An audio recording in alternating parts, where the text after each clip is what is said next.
Hello, and welcome back to the Love Your Dogs podcast. My name is Bre Drake. I am a holistic dog health educator and certified holistic pet health coach.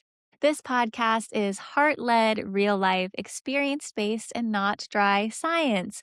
I have sort of been, over the past few episodes, walking you through my journey from discovering holistic dog health and then losing my sweet Skippin' aunt to cancer, getting a naturally reared puppy named Pine, and walking you through the decisions I've made for him from fresh food feeding to vaccines. And now I want to touch on a big one, spay and neuter. So I have made the decision to not neuter Pine. Unless there is a valid medical reason, I will not be neutering him. So, spay and neuter has been treated as merely a reproductive issue in that we go in and the we remove the ovaries, the uterus, the fallopian tubes, the testes, and we prevent our dogs from creating unwanted litters. And then there's other benefits that vets sell you on. It'll remove their risk of testicular and mammary cancer. It will remove those inconveniences from your life of dealing with humping or roaming or marking or dealing with a female dog in heat and the mess that that can make. That's the selling point, is that it's benign, it removes those inconveniences from your life, makes your life easier, and prevents unwanted litters. But the problem is spaying and neutering is not just a reproductive issue. And this is a way I like to look at it. So when we think about how we're just yanking our dogs' beneficial hormone producing organs from their bodies, we have to look at it this way. Would we ever castrate a young human male just to prevent it from potentially getting sick down the road? Would we put a young female through a hysterectomy or a mastectomy just to prevent breast cancer down the road, ovarian cancer, just because would that be a default? No, it wouldn't. And it's really unfair and cruel and a violation of our dog's bodily integrity that we do that. In fact, this is so frowned upon and should be frowned upon here, but we've kind of accepted it as a standard procedure, standard operating procedure. We just do it. It's benign, it's safe. Our dogs can live. But it's so cruel and such a violation of their bodily integrity that spay and neuter is actually illegal in Norway. And spay and neuter can only happen if there is a true valid medical reason. And there's other Nordic countries, Finland's one of them, where they strongly discourage spay and neuter. And that's for good reason. Along with these programs that they have in place, they also have widespread educational programs in dog ownership, which we should have here as well. We'll get into that later too. But it is not this benign process that has been laid out before you. Our dogs were born with perfect bodies, designed as nature intended. Every single part of our bodies serves a purpose and needs to be there. The fact that a dog can survive without their testes or their ovaries and their uterus and their fallopian tubes, the fact that they can survive is not enough for me. I don't settle for can merely just survive. I want my animal to thrive. We should all want our animals to thrive.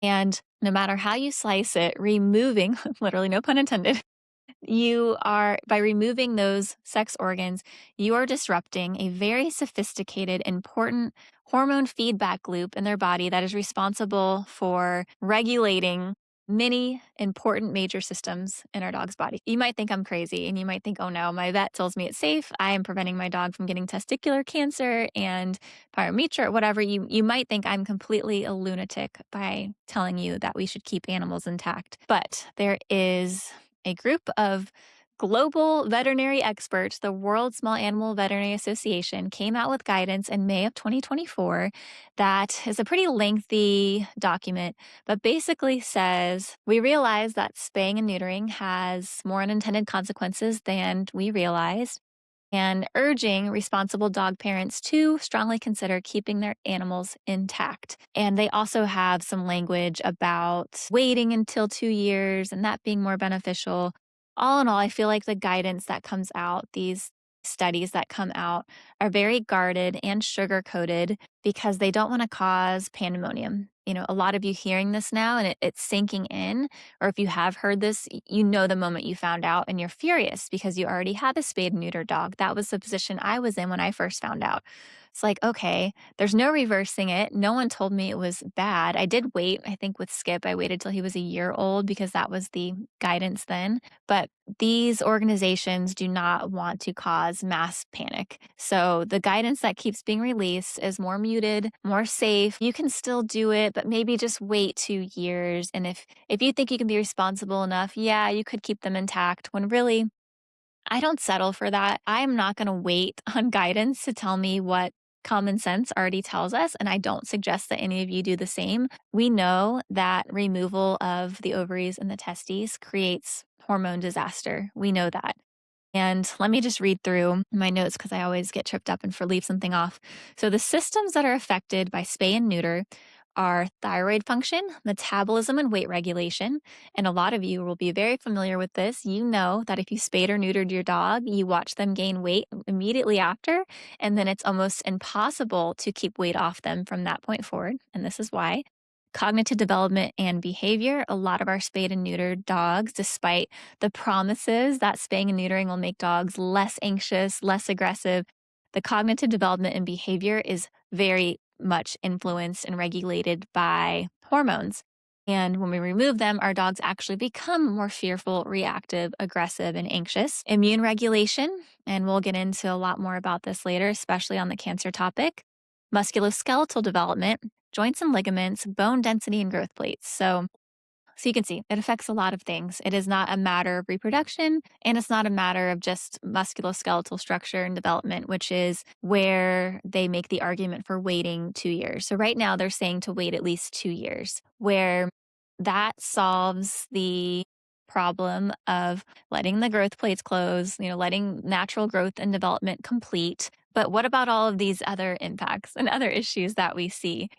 The hormones are needed for life, not just for up to 2 years for growth and development. They're needed for all of these other important systems in the body. And if you've made it 2 years, why on earth would you undo all of that hard work? Because the 2 years is probably the hardest to get through those first 2 years, dealing with the heat cycles, training an intact male with hormones raging and getting that strong recall, keeping tabs on him, getting through all of that and getting acquainted to that lifestyle for 2 years, keep going.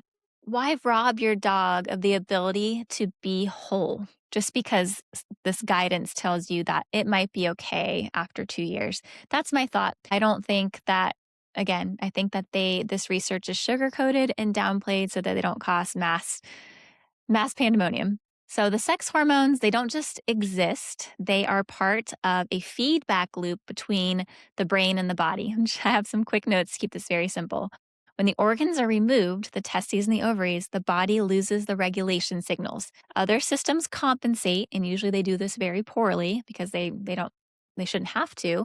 And this creates imbalance, inflammation, and long-term vulnerability. And I think this leads really well right into the cancer prevention myth. So you're hearing all this. You're hearing that hormones are important for almost every vital function within the body. And your vet's still telling you you should spay and neuter. And it's usually because they convince you that removing the testes and the ovaries will remove any risk for testicular and mammary cancer. And that's true. If they're gone, they can't get testicular and mammary cancer. That's very true. The problem with this is that we don't preemptively remove organs in humans to prevent cancer and hypothetical disease. I talked about that earlier. And if the cancer does appear, it does make sense to remove them only if that should happen.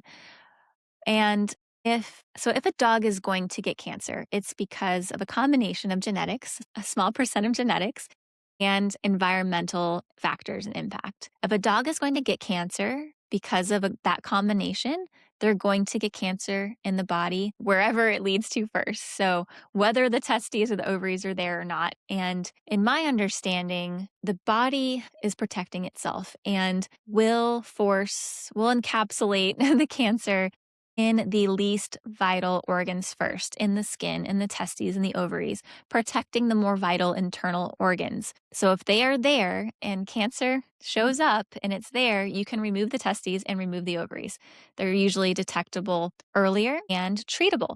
by removing them. The problem with removing them early in life just to prevent that risk is that if your dog still gets cancer, so remember, if they're going to get cancer, they're going to get it whether the testes and ovaries are there or not. If those testes and ovaries are gone, the likelihood of that cancer impacting more vital organs, the lungs, the heart, the spleen, the liver, that likelihood is so much higher. And that has been proven, and that is discussed in multiple studies that I will link in the show notes. So the cancer risk still exists. It's just shifts to more aggressive cancers. That is very important to understand. As someone who lost a neutered male golden retriever to hemangiosarcoma, 8.5 years old, this really hits home for me. This is something that I often see missed when I get those I did everything right and my dog still got cancer comments. A lot of times their dog was still neutered. And I think it plays a very crucial role in these cancer prone breeds getting more aggressive cancers like hemangiosarcoma, osteosarcoma, and lymphoma. So remember that removing the sex organs doesn't alleviate cancer risk. When you remove them, it just shifts the risk to a more aggressive, less detectable, more silent killer. And that's terrifying. So don't let them fool you on that. And remember, as always, don't just take my word for it. The research is out there.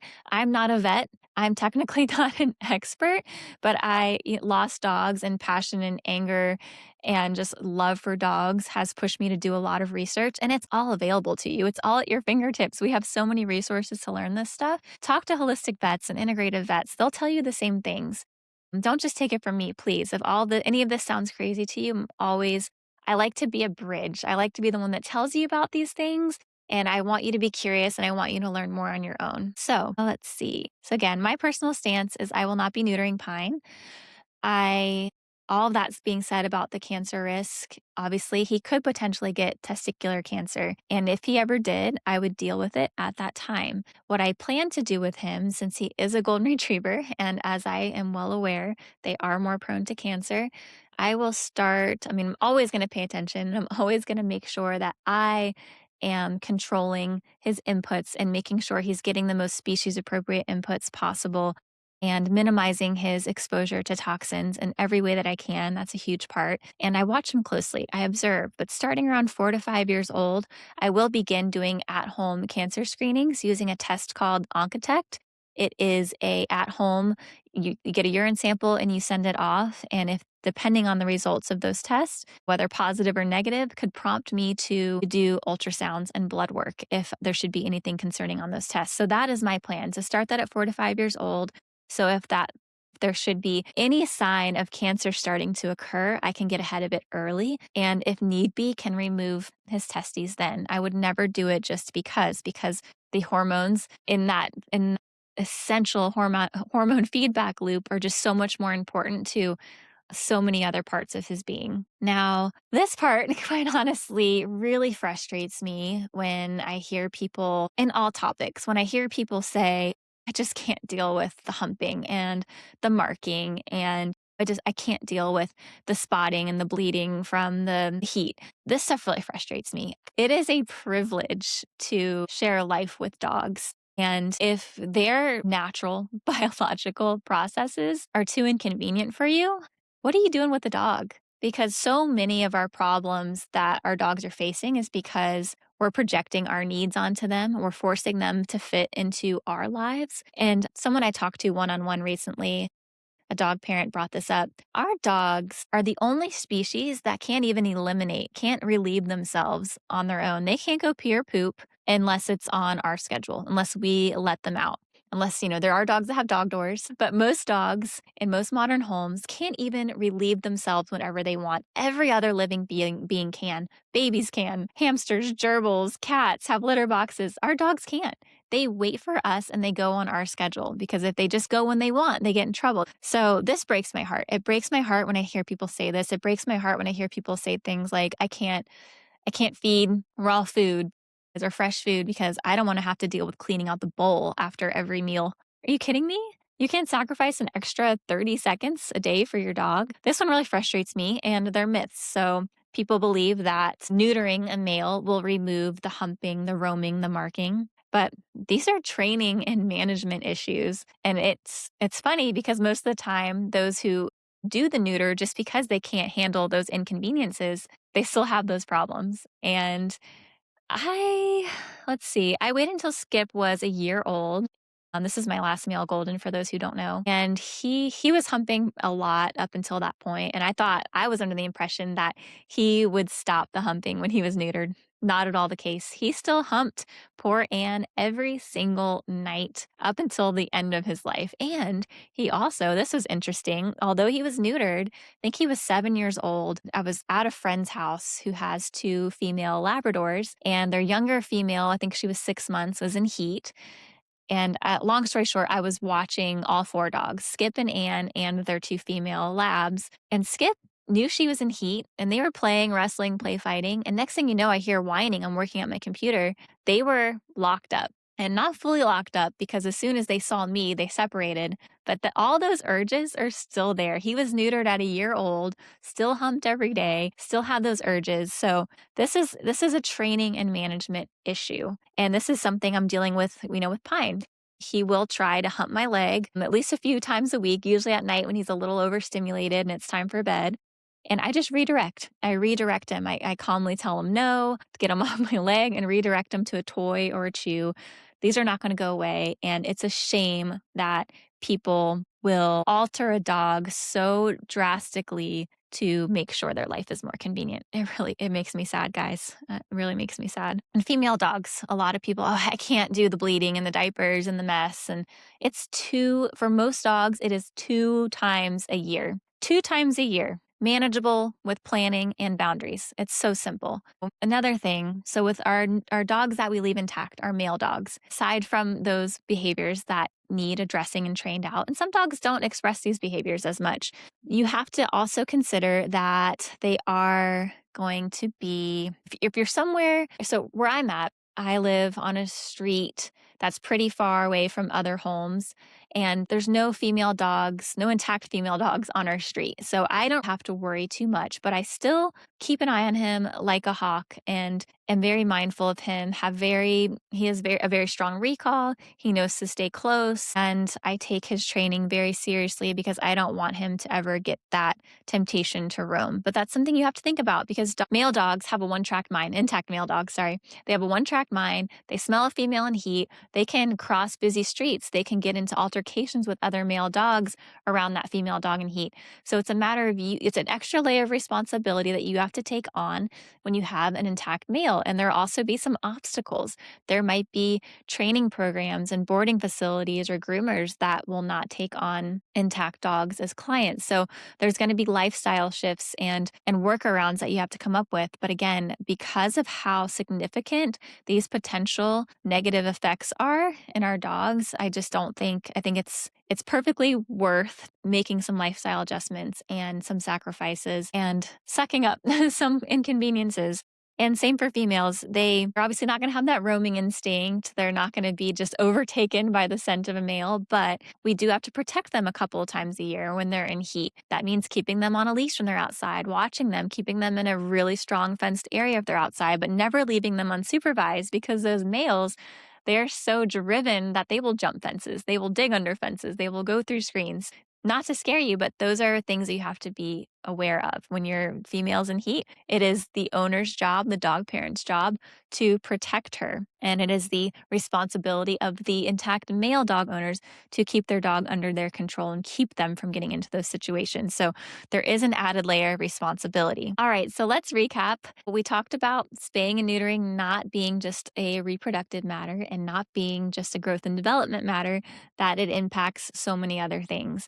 And so it may show up differently. Dogs handle everything differently. They're all individual. Some breeds may be at higher risk for louder, more visible presentation of the impacts of spay and neuter, while others may go through life seemingly fine. They may be more muted type symptoms. They may have some gut issues, some weight issues, some joint issues. It all depends. They're not all going to scream loud like hemangiosarcoma, osteosarcoma, lymphoma, but there's always going to be something going on that is a result of messing with the body that was designed perfectly as it is and shouldn't be messed with unless there is a true medical need. So just wanted to recap all of that before I get into this next topic, which is that I do understand that this is not for everyone, and I don't want irresponsible dog parents just irresponsibly leaving their dogs intact, because a lot of the ones that already do are doing it because they don't want to spend the time taking their dog to the vet or spend the money on it. And they haven't put any thought into any of this. And a lot of times their dogs are just roaming around, and they're the ones who are to blame for my next topic, which is shelter overpopulation. Because every time I bring this up online, it comes up. It comes up that how could I tell people not to spay and neuter when there's so many dogs in shelters? And we have to remember that it's not unwanted puppies flooding the shelters. Most of them are adult dogs that ended up in underprepared or overwhelmed families who could no longer handle the dog. The dog may have had behavioral issues that likely came from or a product of the conventional veterinary system, the vaccines, the spay and neuter, the poor diet, that leads to behavioral issues. So it's this vicious cycle. So adult dogs are given up for multiple reasons, for their owners passing away, a living arrangement changes, but mostly because of behavioral issues and overwhelm and families not being prepared. That is a huge reason. There's also dog trafficking. That is a topic that I can discuss in full at a later day, not touching on that now, but please look into that. That is another reason why we have so many dogs in shelters. It's terrible, guys. The more you know, the more you realize it's not as simple and black and white as you think. And so many assume that the shelter overpopulation problem is just because the people are being irresponsible and their dogs are intact. Well, there is a percentage of the population who do leave their dogs intact and are irresponsible, but that does not mean that dog parents like myself and like those of you listening who are capable of being responsible and taking on these risks and managing them appropriately, it does not mean we should have this information withheld. We deserve to know that doing this to our dogs is harmful, and we should have the opportunity to make the decisions ourselves. It shouldn't be a blanket policy that is just shoved on all of us without giving us informed consent. And that's another thing I want to touch on. It really frustrates me that that guidance exists, that new guidance from WSAVA from May 2024, and I still work one-on-one with clients who are frustrated and defeated because their vets are pushing spay and neuter on them, and they've made no mention of anything that's come up in the guidance from their peers. They should be reading that. They should be up to date on that. It should be current, and they should be sharing that with their clients and their patients. If they're not, I would consider finding a new vet, because clearly they're not updating their protocols to reflect current science, and that is not okay. I would not trust that person with my animal. Let's see. And since, I know most everyone listening does have a spayed and neutered dog already. When I first found out I had Skip and Ann, they were already spayed and neutered. And I want to let you know that there are things that we can do. And most importantly, it is just more crucial that we support them in a species appropriate, holistic way when they have been spayed or neutered. There are some more specific, targeted things you can do herbally with mushrooms. There is even some hormone replacement therapies surfacing for dogs that I am not well versed on, but feel free to look around. If you have the means to travel or spend the money on it, you could look into that. But really, the bottom line is the most basic general thing you can do is feed them fresh food, make sure they're getting breed appropriate activity and exercise, and that you're helping to, regulate their nervous system, keeping their lives stress-free, letting them live like a dog, letting them spend some time in the sunshine and grounding to the earth. All of that helps to regulate their systems. There's really not a whole lot of extra stuff that you have to be doing. So I remember Anne had cancer and then Skip got cancer, and both of them having cancer just woke me up to where I'm like, okay, I need to make sure I'm doing everything right that I possibly can, because they can't handle anything else. And that's how I would approach having a spayed and neutered dog, because especially in a breed that's predisposed to things like cancer. I would say I need to do everything in my power to make every input that I can control as species appropriate and clean and supportive as possible, and try to compensate for the things that you can't control. And there are some great herbal protocols. I'm obsessed with herbalism. I've probably touched on this in other episodes, but there's some great herbal protocols by, I want to call her doctor all the time, but by canine herbalist Rita Hogan. She has a podcast called Dogs Are Individuals. Amazing podcast. Amazing podcast. That is a lot of dry science. But she's brilliant. When you're ready to dive that deep, after you've got the surface level information, I would highly recommend listening to that podcast. But I'll link a few of her episodes that do cover spay and neuter support specifically. And she's got some great herbs that can be really supportive for our dogs. Adaptogenic herbs are supportive, like holy basil for female dogs, red raspberry leaf, Vitex. There's some great stuff that we can do. And another thing that's most accessible to dog parents is freeze-dried organs, freeze-dried sex organs. And where I like to source these, of course, I don't have a neuter dog, but I actually take these myself. I like Heart and Soil. They have grass-fed, grass-finished beef organs, and they freeze-dry them, put them in capsule form. There's a formula for females and one for males. Each formula contains freeze-dried sex organs. So the female ones contain fallopian tubes, uterus, ovaries. Males contain testes. And you can give your dogs those capsules or break them open and sprinkle on their food. It doesn't have to be often, but a few times a week, couple times a week, one time a week, rotating those in can be helpful. And those supplements are human supplements. So it's important to remember that most human products are based on a 100 to 120 pound human for dosing. So for a 50 to 60 pound dog, you could give about half the human dose and get similar results. So that is something more targeted that you're welcome to do. But again, you don't have to. These things can help, but you don't have to. It's definitely more important to, as always, in all things, it is more important to let our dogs live as close to nature and as close to what's species appropriate as possible.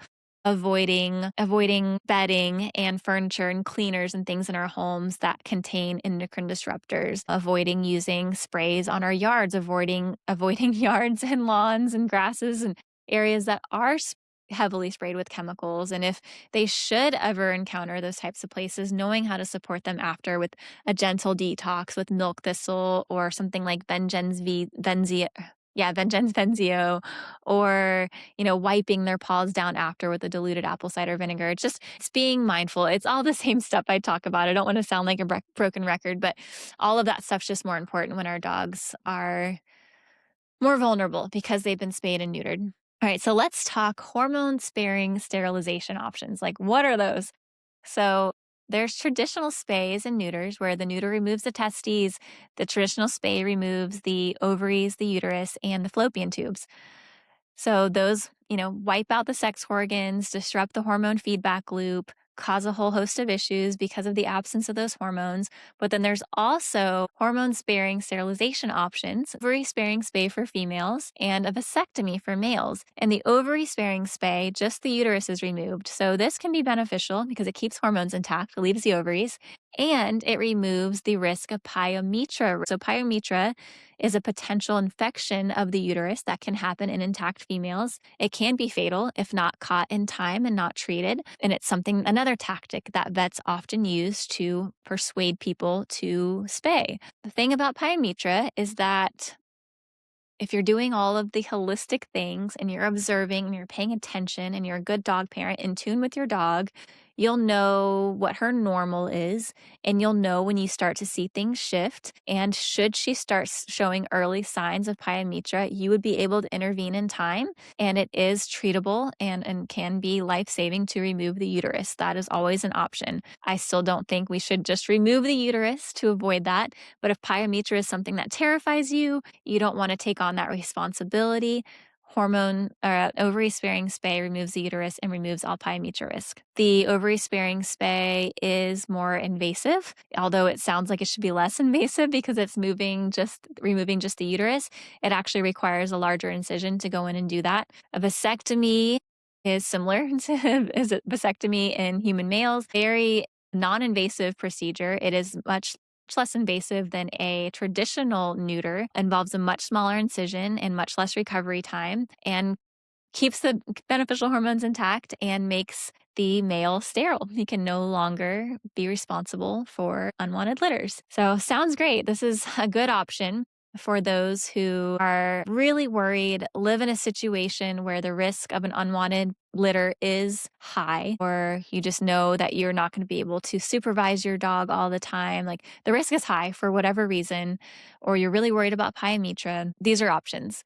But I want to make it clear that we shouldn't default to these. We shouldn't default to these because we're just being lazy and we just don't want to take the risk, because these are still surgeries. They are still elective surgeries. Removing the uterus does still have some impacts on the female's body. And, surgery carries its own risks. Being under anesthesia is risky, and there's always going to be recovery time and potential complications. So that's something to consider. These are great options, but I still think that considering keeping your dog intact is key, or is king, is the best. We want to keep our dogs whole. All right. So to recap, yeah, we covered why it's important to keep our dogs intact, what kinds of things to expect, and how we manage having intact dogs. Of course, on that note, too, of course, if you have a intact male and female in the same home, it can be more challenging. But I know plenty of people personally and through working one on one that handle this. I won't say effortlessly because I know it takes some effort, but they handle it. It's perfectly manageable, just involves having a plan and just doing that twice a year. Close out on this spay and neuter topic, I just wanted to remind you that good dog parents deserve the truth. And that is why I'm sharing what I've learned over the last few years on this holistic journey so openly, because you deserve to know the truth. Could I sugarcoat things? Could I make it less scary? Of course. But you deserve to know the full picture, because unfortunately, most of our veterinarians aren't giving the full picture. You're not getting the opportunity to have, informed consent. So I hope this was helpful. I know it made a lot of you angry, most likely, because there's not a whole lot you can't reverse the spay and the neuter, but it will hopefully light a fire in you to do better if you haven't started already. But I think that if you're here, you have already started. And just pay attention. Remember, in our cancer-prone breeds, start monitoring things early. Always be observing at any stage in life, but as our cancer-prone breeds approach approach middle age, we want to start looking at doing some testing just to check on things annually. The best place to start is with that Oncotect at-home cancer screening. It is a valuable tool that is not very expensive, and you do it at home. You don't have to deal with the stress of the vet.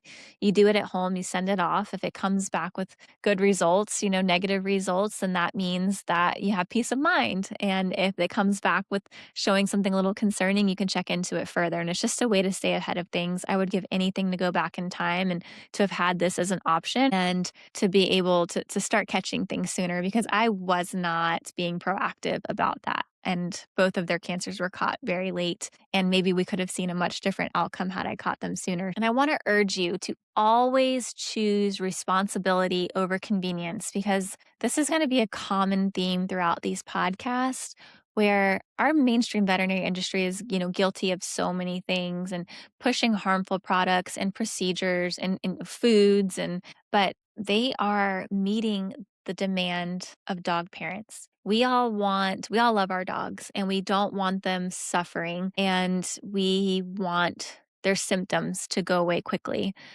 And unfortunately, that's not how the body works. We need to support them and do things that work with the body and not just suppress symptoms. But because we demand that easy button and that convenience, that is what the veterinary industry has figured out. They tug at our emotions. They take advantage of the fact that we want convenience. We want our babies to feel better, quick, and they deliver. They deliver solutions for that, temporary fixes. But that's what they are, is temporary short-term fixes. And in all things, when it's convenient, it's likely going to be at the cost of your dog's health. Remember that. So in this case, the convenience of not having to worry about your dog potentially creating unwanted litters, or not worrying about humping or marking or spotting or diapers, the convenience of that is going to cost you a lot when it comes to your dog's health. So I want to leave you with that, not to scare you, but you need to be informed. So for your future dogs, you can make better decisions. So final statement, we no longer need to accept routine spay or neuter as unquestionable. Question it. Learn on your own. Again, don't just take it from me. I am the real deal. I work really hard to find information, to share it, to be unfiltered and not sugarcoat things. I try really hard, but I also want to be a bridge for you. I want to be a bridge at least towards furthering your research or reaching out to another expert for a second opinion. I want to be that, and I'm okay with that. I encourage that. I am not a licensed professional. I'm not a vet. I don't have a medical degree. So I encourage you to reach out to a veterinary professional that you trust to get clarification and get confirmation of the facts that I've shared. Always. I always encourage that. It does hurt my feelings, and that's what I hope to be for you. Leave dogs whole whenever possible. Leave them whole. They were designed perfectly as they are. We should not mess with it unless it is something truly life threatening, a true medical need. We need to leave them whole. Always choose responsibility over convenience and choose biology over habit. That's what I'm going to leave you with today. Hope this was helpful and not too scary and not too infuriating. We have to learn to do better. That's part of the process. So everyone here, I appreciate you for taking that step towards being proactive and learning how to do better without taking offense. Love your dogs.